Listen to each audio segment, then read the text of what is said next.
Bonjour! Dans cette vidéo, je vous propose 7 pistes que l'on explore souvent en coaching pour construire de la confiance. Certaines de ces solutions vous parleront plus que d'autres. L'important, c'est de prendre un chemin qui vous correspond, qui vous parle et sur lequel vous voulez vous engager.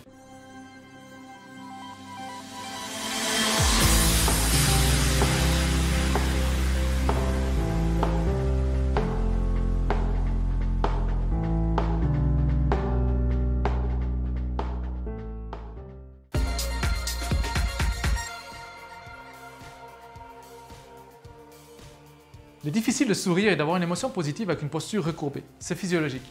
Alors prenez une posture plus droite, concentrez-vous sur la respiration. Prenez un modèle, quelqu'un qui symbolise la confiance. Regardez-le, observez. Essayez de prendre la même posture, le même phrasé, le même rythme et les mêmes mouvements. Et observez ce qui change. Pour plus d'informations sur le renforcement de la confiance par la posture, je vous recommande également la vidéo d'Ami Cuddy que je vous ai mis dans les liens de cette vidéo.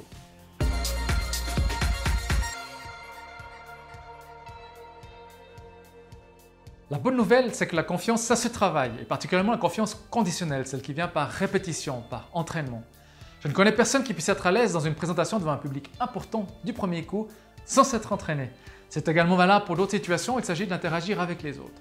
Dans cette situation, il peut être utile de travailler sur les présomptions que vous avez à votre égard, ou sur les messages négatifs dont vous avez été bombardé pendant trop longtemps, par les autres ou par vous-même.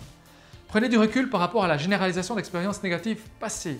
Qu'est-ce qu'elles vous ont appris? Quels sont les points d'amélioration que vous pouvez mettre en place? Observez les plus grands, regardez l'évolution et vous vous apercevrez que tous ont commencé par de petites étapes et que la confiance est construite dans le temps, par répétition et surtout dans une philosophie d'apprentissage. Si vous voulez vous en persuader, je vous recommande le livre Mastery de Robert Greene, Atteindre l'excellence en français. Vous remarquerez que ce sont souvent les personnages qui ont démarré avec le plus de difficultés qui ont atteint le plus grand niveau d'excellence.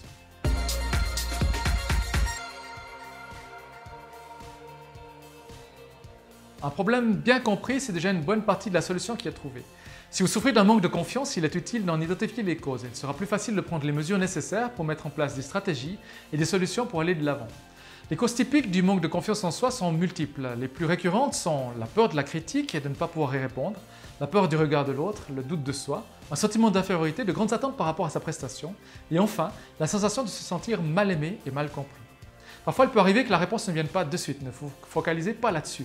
Travaillez sur ce que vous aimeriez à la place. Et parfois, il s'agit juste de prendre conscience de ce qui coince. Le ton ou l'échange avec un proche ou un coach pourra vous être utile si vous désirez accélérer la compréhension.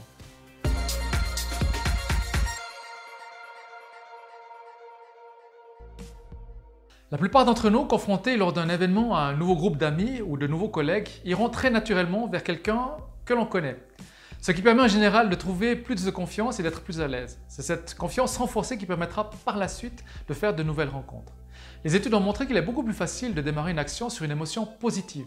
Dans une situation où vous avez besoin de plus de confiance, il peut être utile de vous rappeler à une situation dans un contexte probablement différent où vous aviez cette confiance.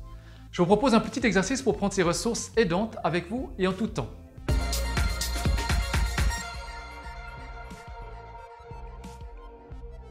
Pour faire cet exercice, on va prendre une situation réelle afin de tester l'efficacité de cette nouvelle ressource.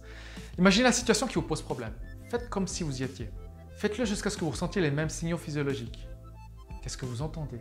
Qu'est-ce que vous voyez? Qu'est-ce que vous ressentez? Prenez 2-3 minutes pour bien visualiser. Maintenant, changez de position. Rappelez-vous ce que vous avez fait la journée précédente, juste histoire de vous mettre dans un état un petit peu plus neutre.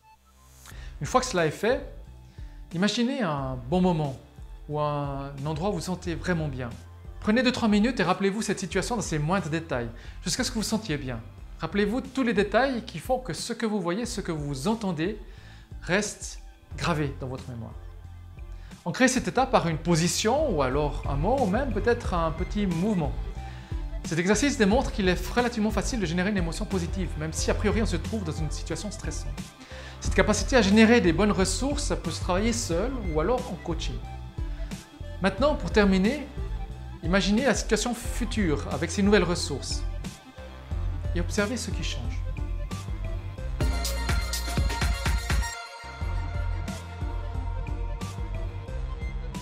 Visualisez-vous dans la situation avec le plein de confiance. Alors, il y a le scénario, il ne faudra pas être surpris si ça ne se passe pas exactement comme vous l'auriez voulu. Si vous n'arrivez pas à vous visualiser, imaginez comment le ferait un de vos modèles. Avec cela, vous dites exactement à votre cerveau ce que vous aimeriez atteindre et il sera en mesure de vous aider. D'ailleurs, en pratiquant la visualisation, il construit déjà les chemins neuronaux nécessaires. Plus vous développerez cette faculté de visualiser ce que vous voulez atteindre, plus ce sera facile. Ce n'est pas pour rien que les grands champions passent du temps à construire, à visualiser le mouvement, la piste et le parcours parfait. Parfois, c'est très surprenant. Rappelez-vous l'expérience du citron de la vidéo précédente. Un petit truc pour tous ceux qui ont l'impression de devoir jouer un rôle, de devoir jouer la comédie. Il ne s'agit pas d'essayer d'être une personne qui n'existe pas. Il s'agit d'être tout simplement la personne que l'on veut être. Et les petites erreurs de début sont la preuve que l'on est en train d'intégrer de nouveaux mécanismes.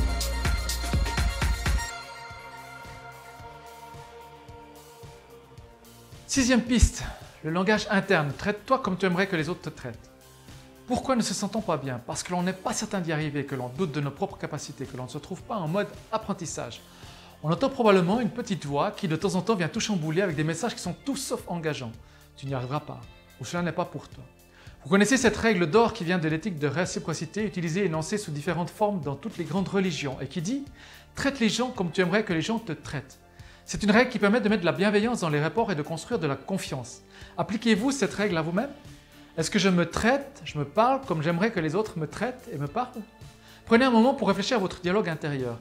Qu'est-ce que je me dis? Et à chaque fois que je me dis ça, comment est-ce que je me sens? Comment changer mon langage intérieur pour me sentir mieux? Quels sont les mots, les phrases, les expressions qui me donnent de l'énergie? Si la confiance est comme une plante, la bienveillance envers soi-même, c'est l'environnement qui lui permettra de s'épanouir. Parce que la confiance en soi, c'est aussi être sûr de compter sur soi.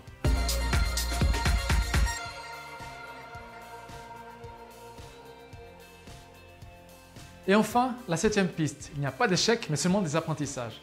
Pour en savoir plus, je vous recommande par exemple le livre Mindset de Carol Dweck. Vous y comprendrez la différence entre un état d'esprit fixe et un état d'esprit de progression. Parce qu'un état d'esprit d'apprentissage est aidant et essentiel pour beaucoup d'aspects dans la confiance en soi. Et comment fait-on? À chaque fois, on reconsidérera un échec pour comprendre en quoi il permet de progresser et quels en sont les éléments d'apprentissage. Avec cela, vous développerez la capacité des plus talentueux à savoir transformer des échecs en apprentissage. Un bel exemple, c'est l'apprentissage de la marche ou l'apprentissage de la parole que chacun d'entre nous a fait et qui sans un tel état d'esprit n'aurait pas été possible. La société récompense et reconnaît le talent mais fait complètement l'impasse sur les milliers d'heures d'apprentissage et sur le temps que les personnes talentueuses ont investi. Les grands succès des personnes talentueuses est probablement d'avoir appris à surmonter les échecs. Dans leur recherche d'excellence, elles ont échoué plus de fois que le commun des mortels. Alors il est facile de commencer. Commencez par des petites étapes. Construisez petit à petit une fondation qui vous permettra d'être stable et bienveillant et sûr de vous. L'important c'est d'avancer à votre rythme avec des étapes qui vous conviennent. Prenez conscience de la progression et appréciez les avancées. Et puis encore, une dernière chose, parce que lorsque l'on est en manque de confiance, les premières étapes peuvent sembler insurmontables, ne les faites pas seul. Organisez-vous du support et de la motivation. Vous voulez avancer plus rapidement parce que c'est pesant, vous voulez mettre les gaz, faites-vous accompagner par un ami bienveillant ou un professionnel. Je n'ai pas pris un moniteur d'auto-école pour m'apprendre à conduire, ce n'était pas obligatoire. Je l'ai fait pour le faire plus rapidement avec plus de qualité. Voilà 7 pistes pour améliorer la confiance en soi. J'espère qu'elles vous auront inspiré et je vous dis à bientôt.